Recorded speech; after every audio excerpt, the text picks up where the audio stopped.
안녕하세요. 미국주식론 대학의 미준입니다. 2월 17일 오늘의 미국주식 뉴스를 시작합니다.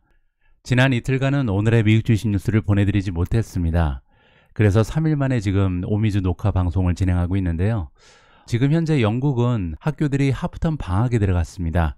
그래서 저도 아이들과 와이프와 함께 짧지만 굉장히 알차고 즐거운 시간을 보내고 왔는데요. 이번 휴가 기간 동안은 굉장히 뜻깊은 곳에 방문을 했습니다. 제가 제 와이프랑 결혼도 하기 전이죠. 22년 전에 함께 일했던 호텔이 있습니다. 그때 저는 이제 웨이터였고요. 제 와이프는 웨이트리스였는데 그 호텔에 아이들과 함께 1박을 하고 왔거든요. 그리고 여러분들 잘 아시는 손흥민 선수가 활약하고 있는 토트넘 호스퍼의 스테디움 투어 프로그램이 있더라고요. 자, 그래서 이번에 아이들과 함께 스테디움 투어 프로그램에 참여해서 굉장히 즐겁고 뜻깊은 시간을 보내고 왔습니다. 자, 저희 가족의 휴가 모습은요, 여러분들 노마드 패밀리의 글로벌 브이로그 구독해 주시면 이 채널을 통해서 자세한 내용을 공유해 보도록 하겠습니다. 자, 그리고 한 가지 더 공지 말씀을 드리면요, 제가 엊그제 월가 아제이 제2라운드 투자 수업이라는 책을 가지고 아주 간만에 미주원의 책 읽어주는 남자라는 프로그램을 진행했습니다. 이 책이요, 제가 읽고 나서 굉장히 좀 많은 도움이 될 수 있다라고 느꼈거든요. 혹시 시간 되시는 분들은 뉴스만 보지 마시고 책 한 권을 굉장히 짧게 읽을 수 있으니까요, 26분 만에 저와 함께 이 책을 함께 읽으셨으면 합니다. 자, 그러면 3일 만에 보내드리는 2월 17일 오늘의 미국 주식 뉴스 바로 시작합니다. 오늘 보내드리는 오미주 방송은요, 조금은 특별한 방식으로 진행을 해볼까 합니다. 3일 만에 보내드리는 오늘의 미국 주식 뉴스이기 때문에 여러분들과 공유하고 싶은 뉴스가 너무나 많이 밀려 있거든요. 자, 그래서 오늘은 일종의 뉴스 따라잡기 식으로 한번 테마를 구성해 봤습니다. 그래서 지난 3일간 발표된 뉴스들을 제가 좀 헤드라인 중심으로요, 짧게 핵심만 짚어가면서 많은 뉴스를 함께 살펴보도록 하겠습니다.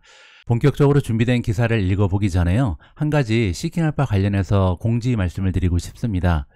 최근 들어서 시킹알파의 구독비가 많이 올라갔었습니다. 그런데 간만에 $99 프로모션이 다시 진행이 돼서요, 여러분들께 기쁜 마음으로 전해드리고 싶습니다. 최근에 이제 시킹알파 구독 시기를 놓치신 분들이 언제 다시 프로모션을 하느냐, 이런 질문을 많이 주셨거든요. 지금 현재 설명란에 나와 있는 링크를 통해서 가입하시면요, 연 구독비 $99로 1년 회원을 되실 수 있는 좋은 기회가 다시 찾아왔습니다. 참고하시면 좋을 것 같습니다.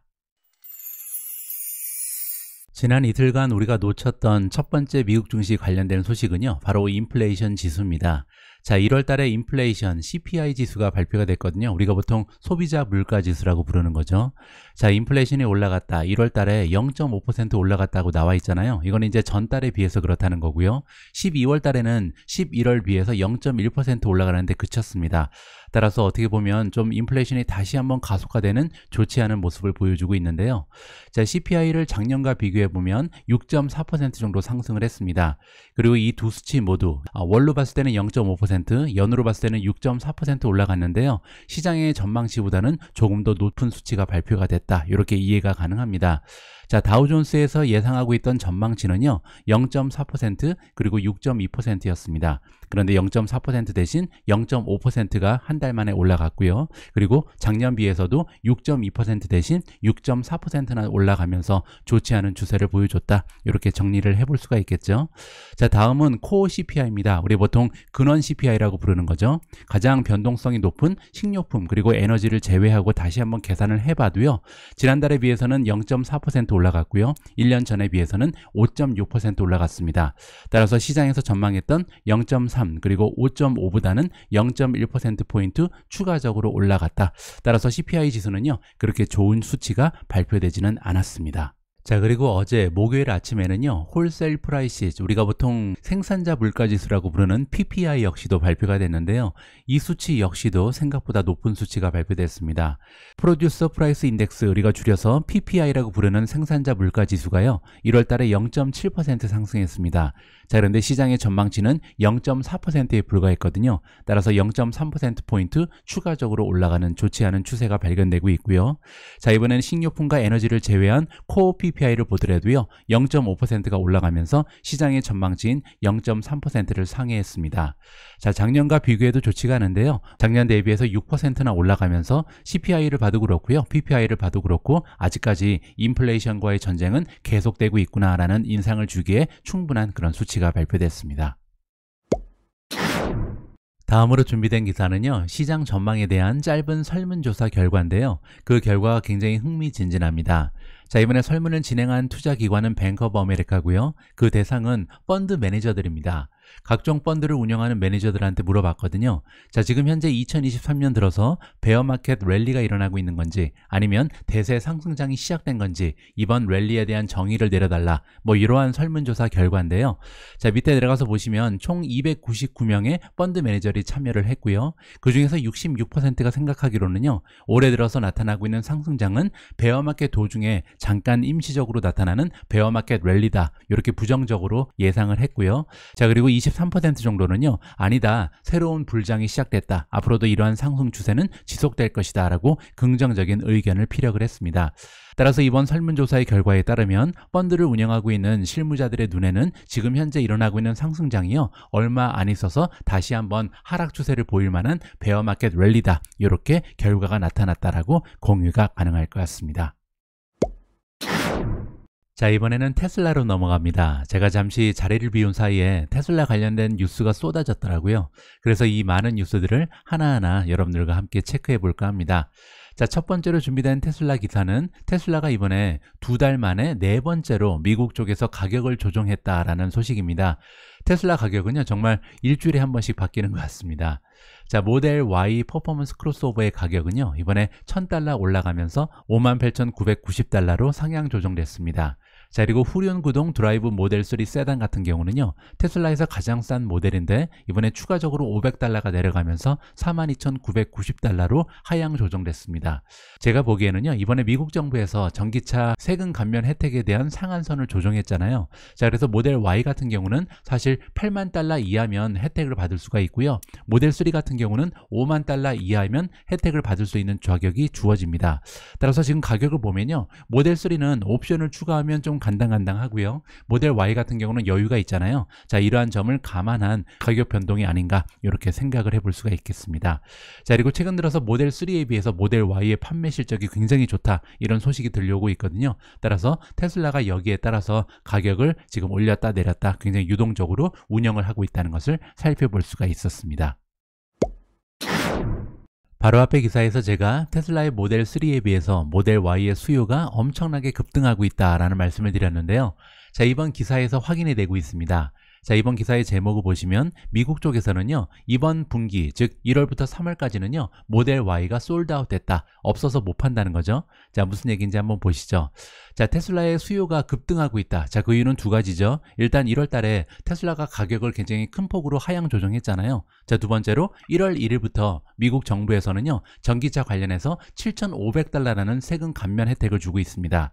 뭐 예를 들어서 캘리포니아 같은 경우는요, 7,500이 아니라 $9,500까지 세금 감면을 받을 수 있다고 합니다.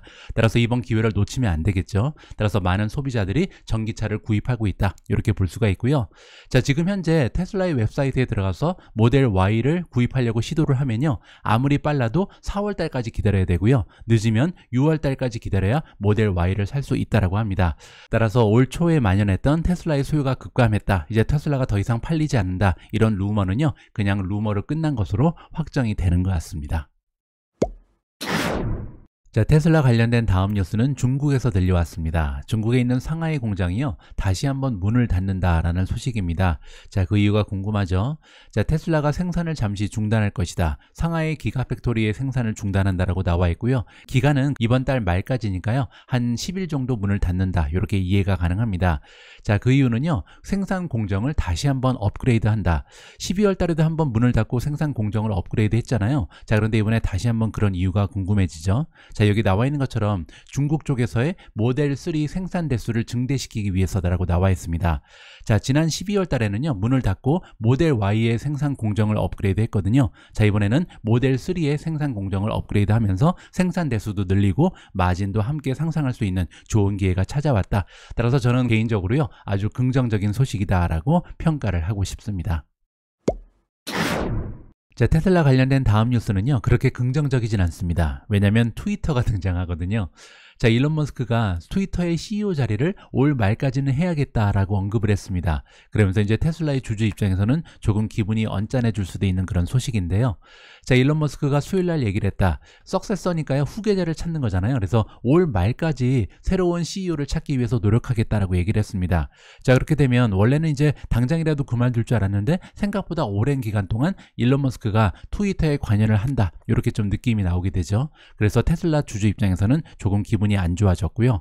자, 그 이유가 설명되고 있는데 지금 이 조직이 트위터를 얘기하는 거죠. 트위터를 안정화시켜야 된다. 왜냐하면 재정적으로 조금 어려운 상황이고요. 그리고 새로운 신제품 개발에도 어려움이 있는 것 같습니다. 그래서 나의 천재성이 필요하다. 그래서 당초 계획보다 트위터 CEO 자리에 조금 더 오래 머물 것을 시사했습니다. 자, 그러면서 테슬라 주주 입장에서는 조금 반갑지 않은 소식이 발표됐다. 이렇게 이해가 가능합니다.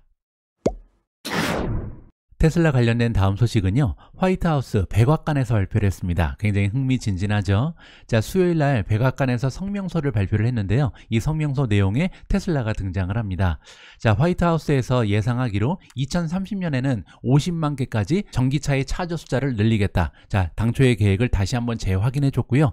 여기에 이제 테슬라가 많은 기여를 하겠다는 거죠. 테슬라는 일단 슈퍼차저의 일부를 오픈을 한다. 그래서 다른 자동차 브랜드의 카도 이제 테슬라의 슈퍼차저를 이용할 수 있게끔 도와줄 것이다 라고 얘기를 합니다.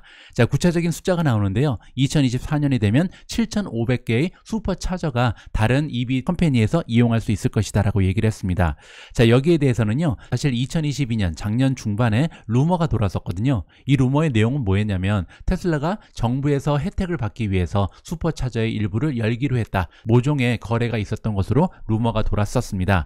자, 그런데 이번에 정부의 발표 내용을 보면 구체적인 숫자가 제시가 되고 있잖아요. 따라서 미국 정부와 테슬라 사이에 거래가 있었던 것은 확실해 보입니다. 자, 테슬라 관련된 마지막 뉴스를 살펴보겠습니다. 어제 테슬라의 주가는요, 장중에 5.7%나 급락을 했고요. 장 이후에도 2% 가까운 하락 추세를 보이고 있습니다. 자, 그럴 만한 악재 하나가 있었기 때문인데요. 이번 기사를 통해서 그 악재를 살펴보도록 하겠습니다. 테슬라가 리콜 명령을 받았다. 자, 그런데 좋지 않은 부분은요, 그 대상의 자동차 숫자입니다. 36만 2,758대라는 엄청나게 많은 자동차를 대상으로 리콜을 시행하라는 명령이 떨어졌죠. 따라서 이 부분이 굉장히 좋지가 않고요. 그리고 더 좋지 않은 부분은요, 그 이유입니다. 자, 리스크가 발견됐는데 어디에 대한 위험성이냐면요. 자, 전기차 자이언트 기업인 테슬라가 제공하고 있는 풀 셀프 드라이빙 베타 소프트웨어. 풀 셀프 드라이빙은 완전 자율주행이잖아요. 자, 완전 자율주행의 베타 버전 소프트웨어가 크래시를 일으킬 수 있다. 차량 간의 충돌을 일으킬 수 있는 위험성이 있다라고 진단이 나온 거죠. 따라서 굉장히 좋지 않은 이유로 리콜 시행의 명령이 떨어지면서 테슬라의 주가가 흔들렸다. 이렇게 정리가 가능합니다. 자, 이번에 리콜을 명령한 기관은요, 내셔널 하이웨이 세이프티 트래픽 애드미니스트레이션이고요. 물론 테슬라 같은 경우는요, 리콜을 굉장히 쉽게 진행할 수 있습니다. 오버 디 에어, 우리가 보통 OTA라고 부르는 인터넷을 접속해서 그냥 소프트웨어를 업데이트만 하면 되거든요. 따라서 간단히 해결될 수 있는 리콜이긴 하지만 그 이미지에 타격이 있다는 점에서 좋지 않은 소식입니다. 자, 그리고 테슬라는요, 이번 결정에 동의하지 않는다. 따라서 테슬라는요, 완전 자율주행 소프트웨어 프로그램에 문제가 있다는 지적에 동의할 수 없다라고 입장을 표명하고 있습니다. 다음에는 애플로 넘어갑니다. 애플 관련된 첫 번째 헤드라인은요, 드디어 애플도 삼성과 마찬가지로 폴더형 기기를 출시한다라는 반가운 소식입니다. 자, 이번 뉴스의 내용을 보니까요, 패턴트를 획득한 것으로 나와 있습니다. 패턴트는 우리가 보통 특허라고 부르는 거죠. 그래서 폴더블 기기를 만들 수 있는 특허를 이번에 획득했다라는 소식이 전달되고 있고요. 자, 지난달에 제가 오미즈를 통해서 전달해 드린 것처럼 TF 인터내셔널 시큐리티 애널리스트 밍치쿠가 있는데요. 자, 이 전문가가 뭐라 그랬냐면 폴더블 아이패드를 2024년 내년 1분기에 출시할 것이다 라는 구체적인 예상 시기가 나온 적이 있습니다. 따라서 이번에도 애플에 관련해서는 최고의 소식통인 밍치쿠의 예상이 적중한 것으로 우리가 좀 살펴볼 수가 있을 것 같습니다. 자, 어쨌든 1년 내에 이 폴더블 아이패드가 나왔을 때 과연 시장에서 어느 정도의 인기를 구가할 수 있을지 기대감을 가지고 지켜보도록 하겠습니다. 애플 관련된 두 번째 소식도 굉장히 긍정적입니다. 제가 오미즈를 통해서 여러 번에 걸쳐서 전달해 드린 것처럼 최근에 이제 애플은요, 중국에 대한 리스크를 줄이기 위해서 많은 노력을 구가하고 있습니다. 그래서 이제 많은 생산시설을 인도 쪽으로 옮긴다는 뉴스가 많이 발표됐잖아요. 자, 그런데 여기에 만족하지 않고 이번에는 베트남 쪽에도 생산시설을 확장하는 것으로 나와 있습니다. 자, 폭스콘, 애플의 가장 커다란 파트너죠. 자, 폭스콘은 대만 기업인데요. 최근 들어서 이제 인도 쪽에 생산시설을 증대시킨다라는 뉴스가 많이 발표됐잖아요. 자, 그런데 이번에는 베트남 쪽에 새로운 생산시설을 만들기 위해서 부지를 확보한 것으로 나와 있습니다. 자, 이번에 리스 계약을 맺었다. 그 규모는요, 111에이커니까 평수로 환산을 하면요, 한 13만 평 정도가 되는 것 같습니다. 자, 그리고 이번 리스는 2057년까지 유효하다. 따라서 굉장히 장기적인 안목을 가지고 이번에 베트남에 커다란 생산시설을 만드는구나 라고 우리가 기대감을 높여볼 수가 있을 것 같습니다. 다음으로 준비된 헤드라인은 퀄컴 관련된 소식입니다. 자, 이번 기사의 헤드라인을 보시면요, 퀄컴이 출시를 하는데 전 세계 최초로 애드밴스, 진화된 형태의 레디 5G 모뎀, 라디오 프리퀀시 칩을 출시한다라는 반가운 소식이거든요. 자, 그런데 이번에 출시되는 5G 모뎀 라디오 프리퀀시 칩은요, 스마트폰에만 적용되는 것이 아니라 믹스드 리얼리티 헤드셋, 그리고 5G 네트워크, 그리고 다른 사물 인터넷에 적용이 된다. 굉장히 효율적인 칩이라고 볼 수가 있는 거고요. 자, 정식 네임은 스냅드래곤 X75 5G 모뎀 라디오 프리퀀시 칩이라고 보시면 됩니다. 인공지능을 활용하는데요, 기존에 사용하던 인공지능에 비해서 2배 반 정도 속도가 향상됐다라고 나와 있습니다. 그리고 중요한 부분은요, 이번에 출시되는 칩은 자동차 쪽에도 활용이 된다. 따라서 앞으로 다가오는 가까운 미래에 모든 자동차가 인터넷에 연결될 텐데 그때 이 칩이 이용된다라고 보시면 됩니다. 제가 개인적으로 판단할 때 퀄컴의 미래 투자 가치는요, 이 자동차 부분에 달려있다라고 봅니다. 왜냐하면 앞으로 빠르면 1, 2년 안에 퀄컴의 스마트폰 수요는 급강할 것이 당연해 보이거든요. 퀄컴의 가장 커다란 고객은 애플인데 애플이 지금 자체적인 칩을 개발하고 있기 때문에 늦어도 2, 3년 내에는요, 애플이 모든 칩을 자체적으로 생산하는 칩으로 교체할 가능성이 있습니다. 자, 그렇게 되면요, 퀄컴의 투자 가치는 급속도로 떨어질 수가 있죠. 자, 그때 퀄컴이 과연 이 비이클 쪽에 자동차 산업에서 어떠한 위치를 차지하느냐, 여기에 따라서 퀄컴의 미래 가치가 결정된다. 이렇게 저는 예상하고 있습니다. 자, 다음에는 어닝 결과를 좀 살펴볼 텐데요. 자, 트레이드 데스크가 나옵니다. 더 트레이드 데스크의 주가가요, 수요일날 무려 33%나 폭등을 했습니다. 자, 그럴 만한 이유가 있었는데요. 바로 어닝 결과였습니다. 자, 어닝 결과를 보시면요, 일단 EPS가 0.38이 나오면서 시장의 전망치보다 2센트가 더 나왔고요. 자, 매출이 490.74 밀리언을 만들어냈는데 24%나 작년 대비해서 성장했습니다. 더 트레이드 데스크는 광고에 관련된 기업이잖아요. 따라서 지금 현재 가장 어려운 부분이 광고 시장인데 그 와중에도 24%나 작년 대비 성장했다. 따라서 이 부분에서 많은 점수를 받았고요. 자, 그리고 가이던스를 봐도요, 363 밀리언을 만들어낼 것이다. 컨센서스는 362이기 때문에 다음 분기에도 컨센서스를 넘어설 수 있다. 긍정적인 가이던스가 발표됐고요. 자, 그리고 결정타가 하나 있는데 700 밀리언이나 자사주 매입을 할 것을 발표했습니다. 더 트레이드 데스크는 성장 기업이잖아요. 그런데 성장 기업에서 이렇게 7억 달러나 자사주 매입을 한다는 소식은요, 이제 어느 정도 이 기업이 궤도에 올라갔구나, 재정적으로 자신이 있구나, 미래 비즈니스에 대한 확신이 있구나, 이렇게 긍정적으로 해석이 될 수 있기 때문에 굉장히 큰 폭으로 주가가 올라갔다. 33%나 주가가 폭등해 버렸습니다. 제가 투자하고 있는 성장 주식 중에 에어비앤비 역시 4분기 실적을 발표했는데요. 그리고 나서 주가가 10% 이상 급등했습니다. 자, 결과가 굉장히 좋았는데요. 4분기 갭 EPS를 보시면 48센트를 만들어내면서 시장의 전망치보다 무려 21센트가 더 나왔습니다. 자, 매출 그리고 그로스 부킹은 예약이죠. 자, 나잇 앤 익스피리언스는 얼마나 많은 예약 건수가 들어왔는가 다 보면요, 24.2%, 20%, 20% 성장하는 모습을 보여주고 있습니다. 따라서 경제 상황이 녹록지 않은 상황에서도 에어비앤비의 성장은 20% 이상씩 계속해서 올라가고 있다. 굉장히 반가운 소식이죠. 자, 그리고 전망을 보면요, 가이던스가 1.75 빌리언에서 1.82가 발표됐는데요. 컨센서스는 1.69박이 되지 않습니다. 따라서 1분기에도 굉장히 좋은 실적이 예상된다. 따라서 4분기 실적도 굉장히 좋았고요. 다가오는 1분기에도 좋은 실적이 이어질 것을 암시했기 때문에 에어비앤비의 주가 역시도 급등하는 추세를 보였다. 이렇게 정리해 드릴 수가 있겠습니다. 제가 보유하고 있는 또 다른 성장 기업 데이터독 역시도 어닝 결과를 발표했는데요. 결과를 발표하고 나서 주가가 많이 떨어졌습니다. 한번 그 결과를 살펴보시죠. Q4 4분기의 농GAAP EPS가 0.26, 시장의 전망치보다 7센트를 더 만들어냈고요. 자, 매출은 469밀리언을 만들어내면서 작년 대비 43% 가까이 급등했습니다. 따라서 여기까지는 굉장히 호실적이죠. 자, 근데 문제는 뭐였냐면요. 가이던스입니다. 자, 매출의 가이던스가 466에서 470밀리언을 만들어낸다. 자, 그런데 시장의 전망치는 482.39였거든요. 미치지 못하죠. 자, 그리고 논갭 넷 인컴 퍼 쉐어 EPS를 보시면요. 0.22에서 0.24를 가이던스로 제시했습니다. 자, 그런데 시장의 컨센서스는 0.24였거든요.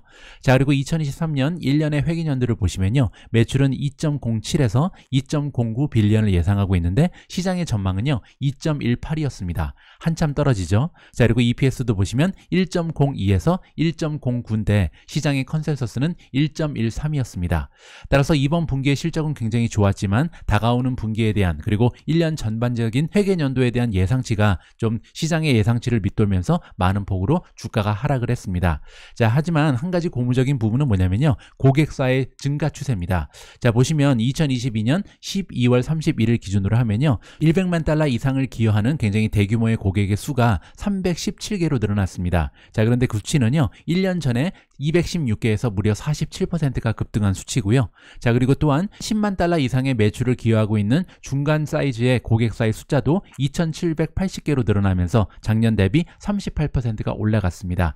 따라서 어떻게 보면 데이터독은요. 단기적으로 굉장히 어려운 시기를 거치고 있지만 장기적으로 꾸준한 성장을 하고 있다. 저는 개인적으로 그렇게 판단하면서 계속해서 주식을 지켜보도록 하겠습니다. 자, 마지막으로 제가 투자하고 있지는 않지만 앨범 아래 어닝 실적도 잠깐 보여드리면요. 자, 4분기에 농갭 EPS가 8달러 62센트를 만들어냈는데 시장의 전망치보다 25센트를 더 만들어냈죠. 자, 그리고 굉장히 좋은 부분은요. 매출입니다. 2.62 빌리언을 만들어냈는데 이 수치는요. 작년 대비 성장률이 무려 193%나 됩니다.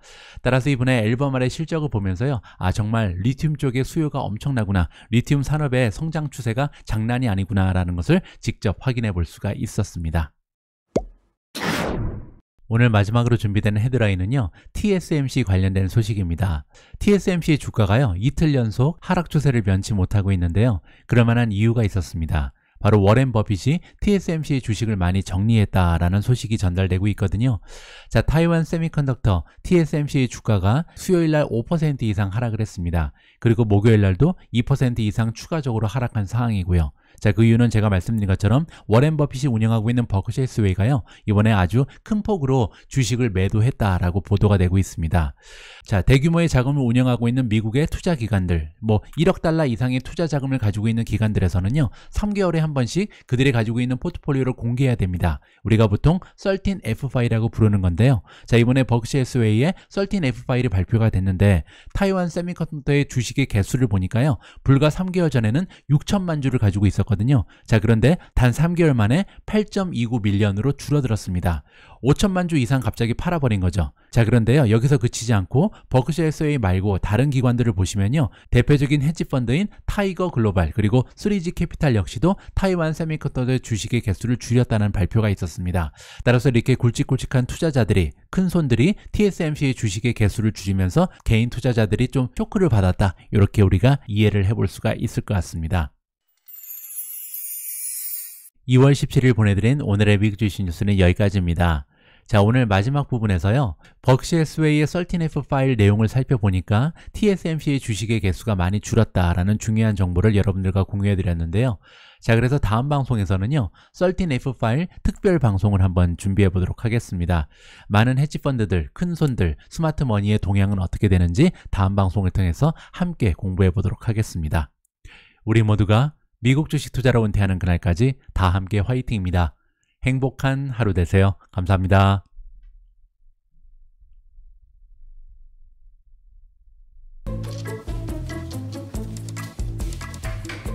It's sunny, numbnuts.